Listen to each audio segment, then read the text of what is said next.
Our episode today is sponsored by My Special Aflac Duck, and I cannot wait to share with you the impact that this robotic, comforting companion has on children and families facing cancer.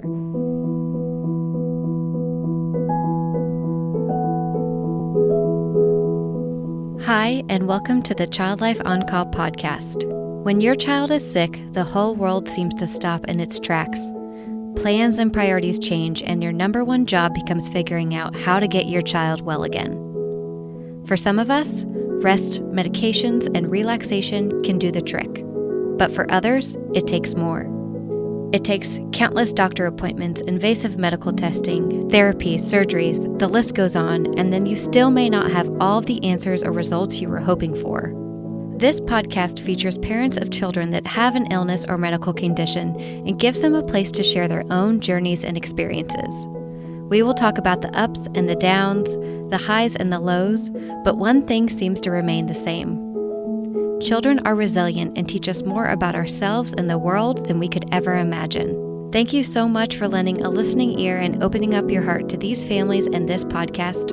I'm your host, Katie Taylor.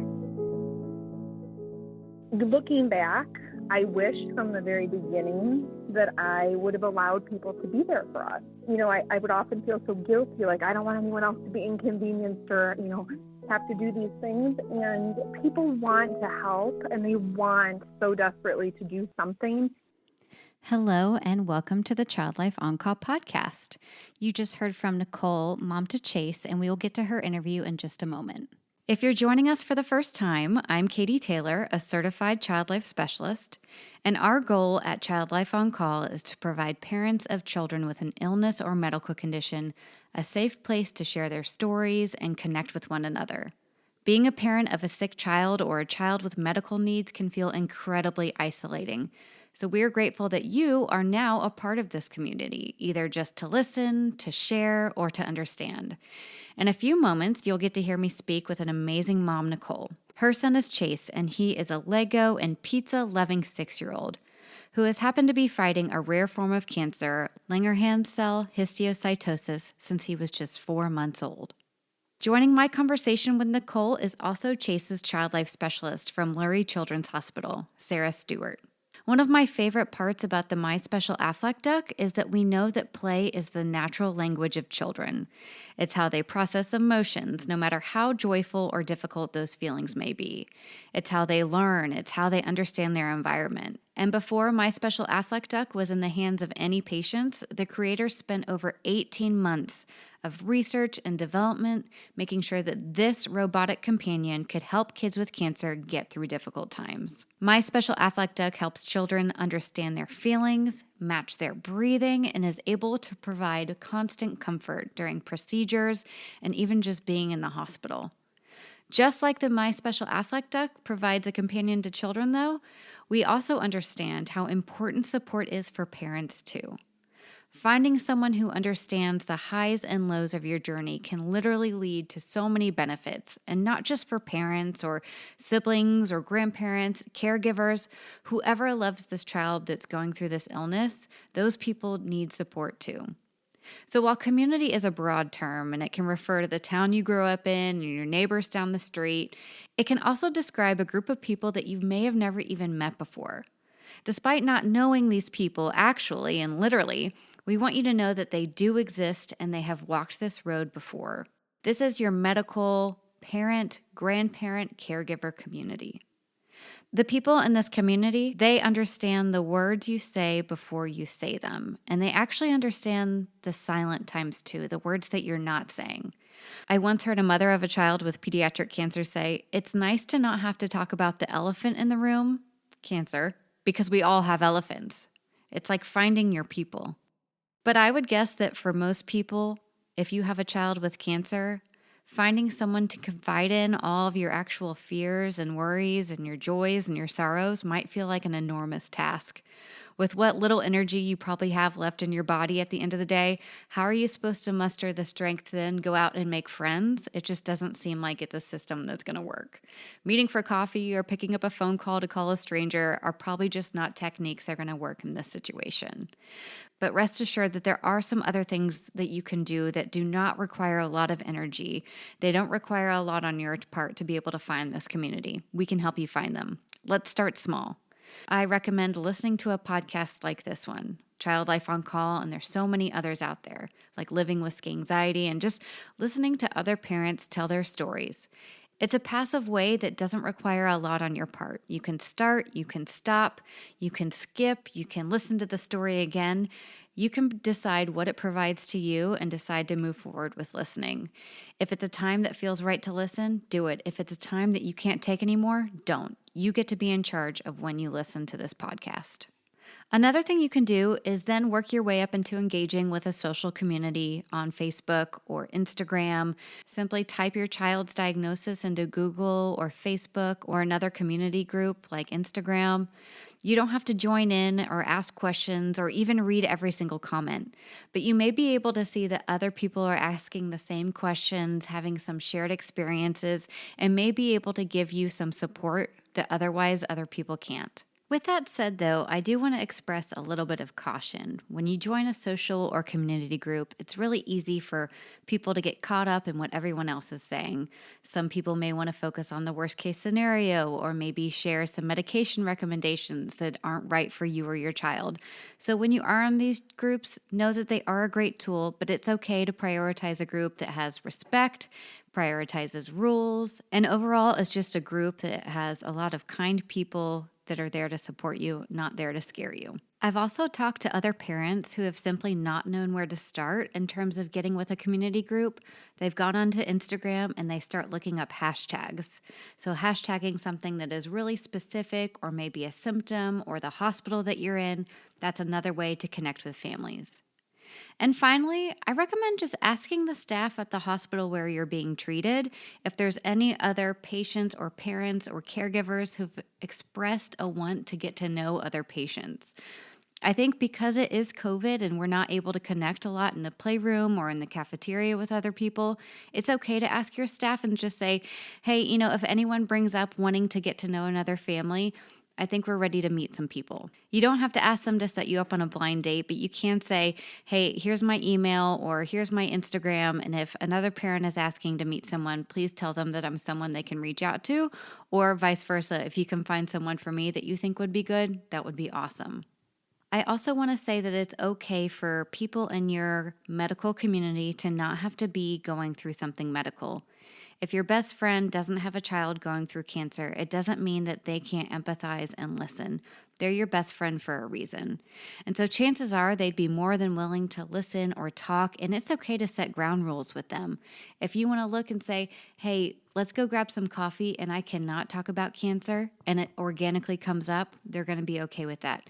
If you're going to say, I absolutely only want to talk about this child, I really want to think about them instead of my other child who is sick, that's okay too. You set up the ground rules for what's working for you, and you don't have to feel bad about it. You can allow yourself to have conversations that don't revolve around cancer treatments or appointments and verbalize that to a friend that this is what you need. I bet they're going to be willing to talk alongside you. Truly, as humans, we are not meant to endure the hard parts of life alone. We can look to the community for celebrations like weddings and baby showers, so it's also okay for us to look for community in the hard times. So without taking any more of our time, I really want to get to our conversation with Sara and with Nichole so you can get that community that you're looking for and you can hear it in the words that they are saying. I'm so glad they're here today, and I'm glad that you are too. So my name is Nichole, and our family lives in Zion, which is just on the border of Illinois and Wisconsin. So we're about halfway in between Chicago and Milwaukee. I'm a second grade teacher. This is my 20th year teaching, and I've been married to Ben for 12 years, and we have two kids, Brooklyn, who is 10, and then Chase, who will be 7 actually this year on Thanksgiving. A Thanksgiving baby. Mm-hmm. It happens every couple of years where his birthday's on Thanksgiving, and it's like the coolest thing for him. That's so fun. My brother is the same way, and so he either loves it. He's like, I get pie and cake. Like, it's a good day. That is so funny. My dad is the same way. We all have Oh my someone whose gosh. birthday falls on Thanksgiving often. What are the How chances? That's so fun. funny. And the other voice you just heard is Sara. And why don't you introduce yourself? Yes, my name is Sara, and I am a certified child life specialist in Chicago, Illinois at Ann and Robert H. Lurie Children's Hospital. I have lived in Chicago for 6 years now, and I went to graduate school at Erickson Institute, which is a small graduate program downtown Chicago. And prior to that, I grew up in Iowa, and I went to undergrad in Iowa City, so I didn't go far from home. But I'm so happy to be here in Chicago and doing so amazing work at this hospital. Definitely. And I mean, Lurie Children's Hospital, I've gotten to meet a couple parents through the podcast who have been treated and cared for there. And it's just, it sounds like a pretty magical place full of a lot of miracles and a lot of good people. So I'm so glad y'all are here today, Sara and Nichole. So Nichole, you're here because you're going to be talking to us about your son, Chase. And why don't you talk about the time kind of leading up to learning that something was going on with him? So when Chase was born, he cried a lot. There were just some things that we just really couldn't figure out. Within days, we had noticed what looked like a severe rash.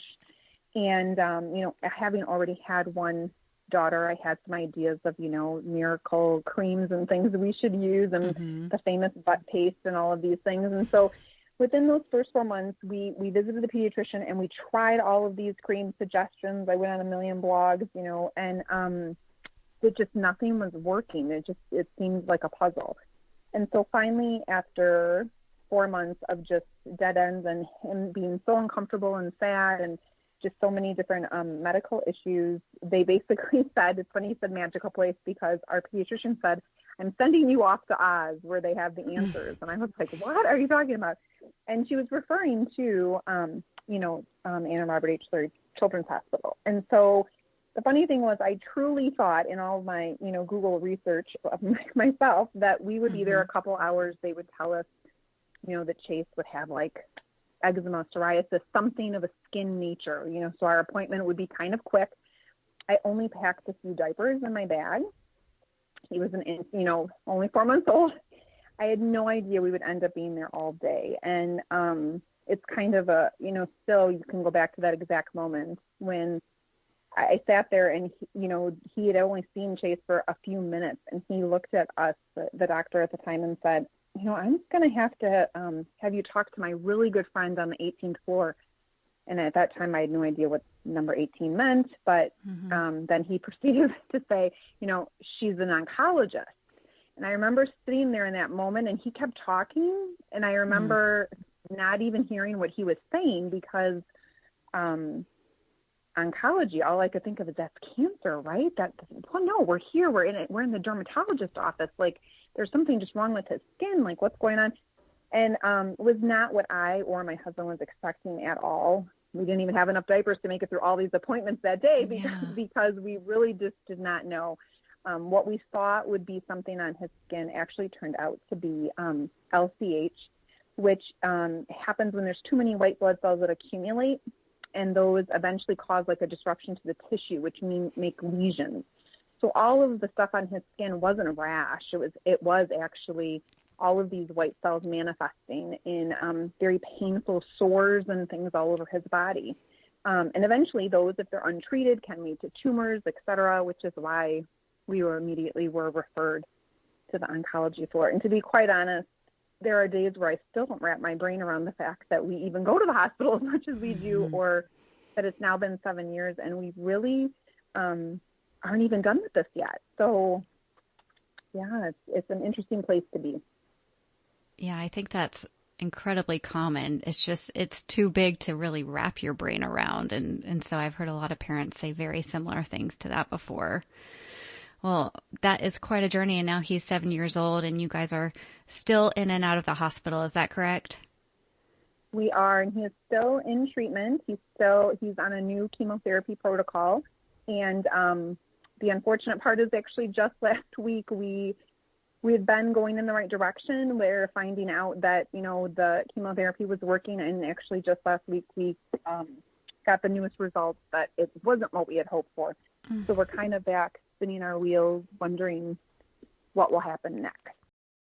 Oh, I'm so sorry. I know that's devastating. I know through your journey, you had a chance to meet Sara, who is the child life specialist. And Sara, I was wondering if you could talk to us about meeting a family like Nichole and Chase and how you help people and help parents and caregivers navigate these feelings that come with a new diagnosis.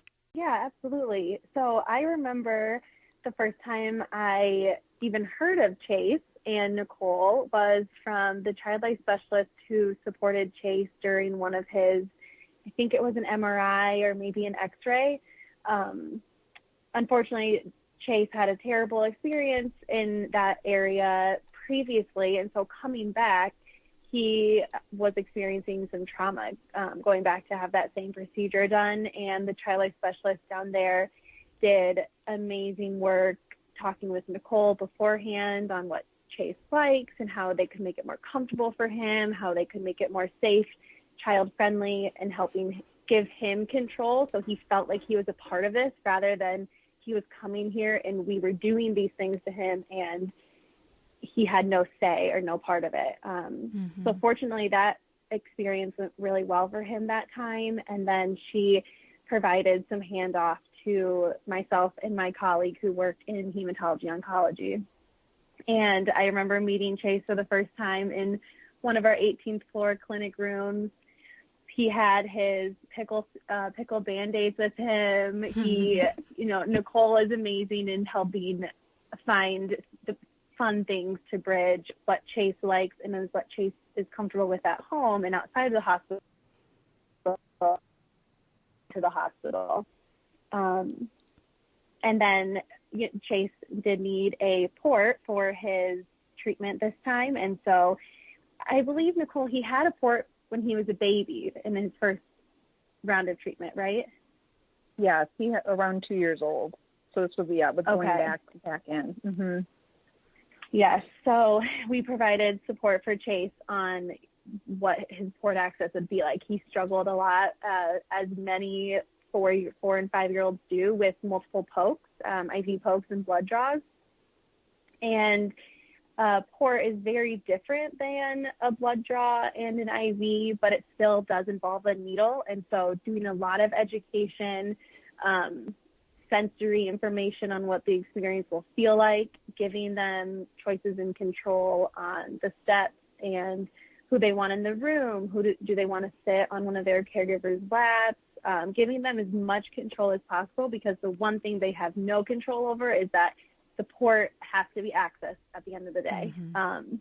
And with Nichole's support, I mean, I definitely did my job, but Chase would not be where he is without Nichole being so thoughtful and seeking out the support in the different ways to help make sure that Chase can cope better with this, the second time around. And developmentally, a 2-year-old and a 5-year-old, very different. So totally, yeah.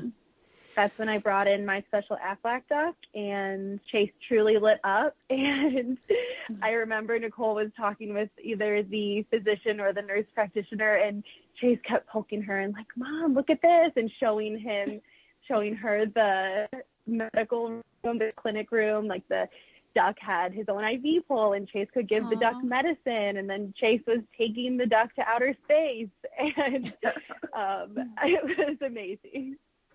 Man, I love that it had such an immediate impact. I mean, this coming from a kid, Chase, who is well-versed in medical stuff, it might be easy to think like, I don't know what can help him now. He's gone through all this. And then you bring in My Special Aflac Duck and it immediately makes a difference.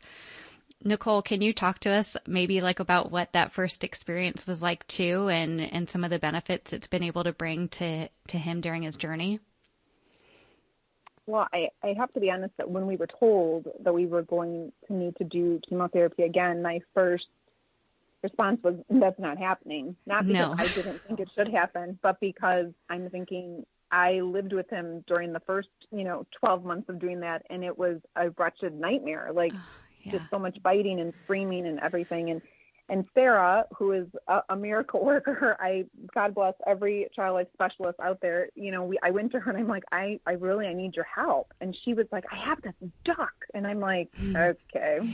And in my head, I'm thinking, does she really think that, this is going to, be the thing? And she was so excited about it. And I'm like, okay, I am up for anything. Like at this point, I'm willing, to try. And she comes in with this huge box. And immediately I was like, wow, this is amazing.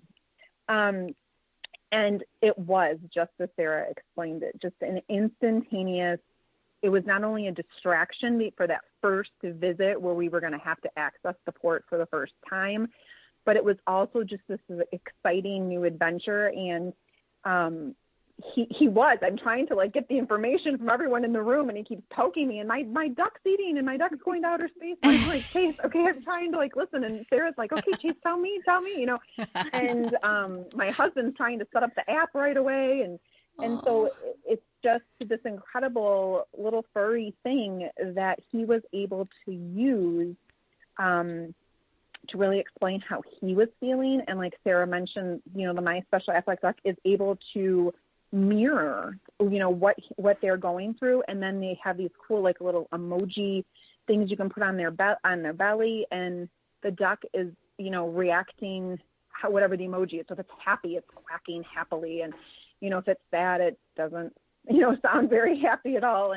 And Chase just loved it. And he loved that he could give his duck medicine. And he loved, last year when we were in school, it was something that he brought right away to school to show everyone, this is what my port looks like. This is how the doctor's connected. Oh, wow. This is how I feel. And, it was just a great talking piece, and still is something that he can, when he doesn't want to share verbally, he's able to, use Mr. Quackers, that's what he ended up naming him, to kind of help him through the treatment. And so even though so many things have changed with COVID and our experiences at the hospital, Dad can't go with anymore, and we don't get to see Sara all the time, and the duck is still with us at every every appointment and every visit. And so that's something that has just been an unexpected yet amazing blessing for us. Wow, what an impact. And it's that consistency. It's like you get to now have this duck no matter what. Like you get to be in charge of that, and I just love that. Mm-hmm. I'm kind of listening to you talk, and you just, Nichole, you sound like a superhero, honestly. Oh my goodness. And because we think about, the kids facing these treatments, and there's no doubt they are superheroes. We kind of hear that, but it's like parents like you and Sara, you too. It's just in the background. Y'all are also the superheroes holding this all together. And then we've got this superhero duck who comes in. It's just like an amazing team, and this comforting duck that comes in, and just, it really changes the game. And I think that's so cool. Sara, I'm wondering, so Chase kind of has this duck to give him some companionship, and I'm wondering if you've seen the duck actually bring families together in any way and almost get a little sense of community around, like, what's your duck's name and that kind of thing. That's a great question, and I'm trying to think back before pre-COVID times if we had experience. I know. I like to share the story of how we learned about My Special Aflac Duck. It was from one of our patients who had a brain tumor, and she came to clinic and was like, Child Life, you guys need to get this. I saw it on Good Morning America. And she told us about My Special Aflac Duck, and immediately we reached out and received ducks, and we've been giving them out to children ever since. And she was an older school-age child, so I think that also speaks to the wide age range that My Special Aflac Duck can impact, can have an impact on the different children. Sure. So I know that I don't know if I can think of a time where family to family it brought them together, but with COVID and siblings not being able to come in for new families and patients that I work with, I kind of give them the duck as a tool for the patient and the caregiver who's here, that they can bring that duck home and show their friends on Zoom. They can show their siblings at home, their cousins, any other family members who are a part of their daily life to help them feel like they're not the only child or person going through something like this, and they're not the only person who has a port. And it's just a fun and child-friendly way for the child to explain and show other people what their port is, how it works, normalizing all of those different feelings that they have throughout treatment. Definitely. I just love that. And Nichole, you're still on this cancer journey, and you're literally in the ups and downs from moment to moment with going through this. And the My Special Aflac Duck has done so much for you and your family. And I just wonder if you have any other bits of advice or anything like that for other families who may be at the very beginning of a serious illness or journey, and what would you tell them, or what would you tell yourself, right before you went up to that 18th floor of Lurie Children's Hospital? It's a continual journey and a process over and over. I constantly am learning new things. And so as you're kind of mad and bitter, you're on this journey, because I would never choose it for anybody. Mm-hmm. There is so much that you learn and grow from, and the people that you meet, it's incredible. And I'm a person who I hate asking for help. I hate asking for help. I hate accepting help. I just want to do it myself. One, because I'm kind of a perfectionist and I want to do it my way, but also because I just don't want to impose on anyone. Looking back, I wish from the very beginning that I would have allowed people to be there for us. I would often feel so guilty, like I don't want anyone else to be inconvenienced or, have to do these things. And people want to help, and they want so desperately to do something. And I would always be like, we're good, we're fine. Yeah. And I've come a long way in 7 years. And so I am better at accepting things and allowing people to be there for us. And it's okay. Like, you don't have to feel like you're going to be able to do everything, especially when the process is really long. Now I am much more grateful and accepting of, if someone says they're bringing dinner after a day of chemotherapy, I'm like, sure. And I'm telling them what I'd like, because I can't make dinner when I come home. I used to, but I can't do that anymore. So I would say accept help and let people love you and care about you. And don't feel like you have to stay isolated and alone. And then the other thing is, I think it's so hard in life in general. We compare everything. Social media is our worst enemy at times, where we're always comparing. And I have met so many friends on the 18th floor, and there have been days where I do in my head or in my heart compare journeys of, I feel like I can't celebrate a good news day for Chase because I know my friend is not having a good news day. Or I feel like, oh man, I'm kind of, it's sad that we're not having a good news, month this month or whatever. But I would say, we can't compare each other's journeys because they're all so different, and they would want us to celebrate. So I think you got to celebrate the good stuff, be sad about the bad stuff, and just keep going. I love that advice. And, when you started out talking, you're like, it's okay to be mad and bitter. And I think that's really important to point out, because there's space for those feelings. They're going to come. And so pushing them away is hard, but finding that community, finding those people that you can vent to and talk to and will celebrate your wins and grieve with you and your losses. I mean, it's just worth everything in the world to have that community. And that's really what this whole podcast is about. So I'm so glad that you mentioned that. So Sara, if you could mention any other community resources that people could find online, in addition to My Special Aflac Duck, which has just done so much for so many families, what other resources do you like to share?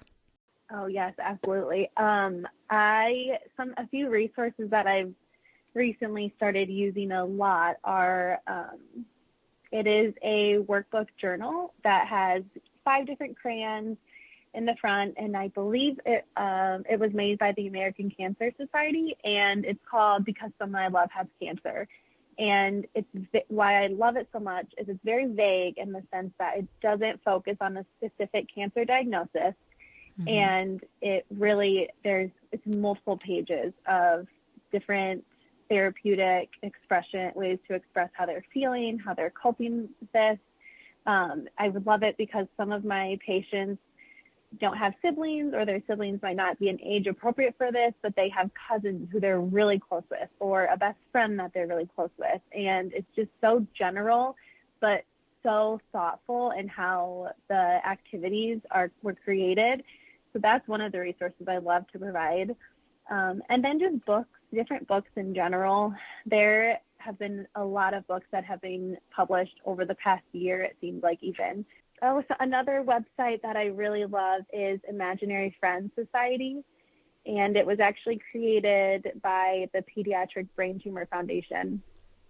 And there are multiple very short cartoon clips on what is cancer, what is chemotherapy, what is an MRI.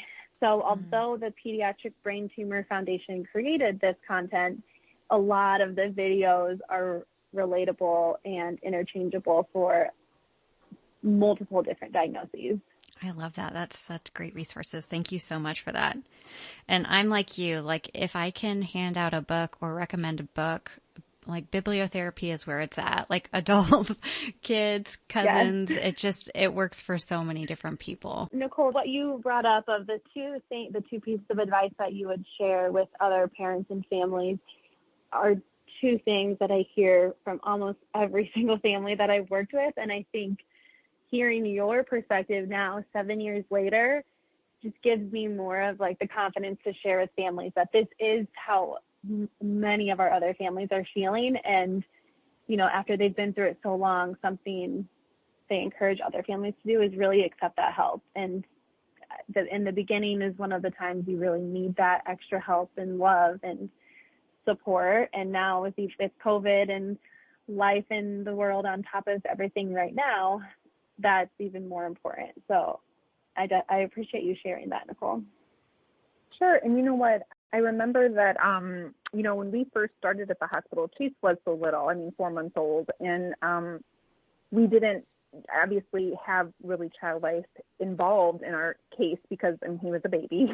But, you know, I would just really encourage families to take, you know, any opportunity they have to meet their social worker and child life specialist at the hospital. Even in the very beginning when we started, when he was in, 2 and 3, and he started to understand things, and I learned that there was this magical being of a child life specialist. I remember, asking if they could come, and sometimes, it's going to take them a little bit. They're working with someone else, and I'd be like, okay, just forget it.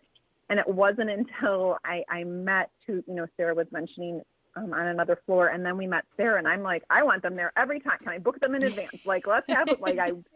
And you just don't even realize the difference. And they are such a wealth of information because, you guys are staying up on all of the different resources, books, the My Special Aflac Duck, all of these things that, even though I research things, I wouldn't necessarily find some of these things. And so they are just amazing resources. And if it takes an extra 10 minutes for them to get to your floor because they're helping another kiddo, I promise it's worth the wait. I have been just so thankful for them, and they're on my speed email, often. Hello, it's me again. We're coming in. Please be ready.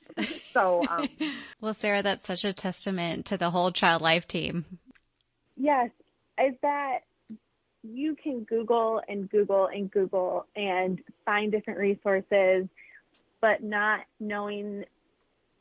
hearing from someone else, the experience they had with that resource, or if it's really applicable to your very specific and unique situation. Because as Nichole said, everyone's journey, no matter how similar it might look on paper or from the outside, everyone's journey is so unique and so different. So that's what myself, the child life specialist, and the social workers are here for, is to really assess the family's situation and the child, and then think, okay, out of our toolbox, what resources might be the most beneficial and impactful for this family? Because it can absolutely be overwhelming on top of learning about this new diagnosis and trying to wrap your head around that.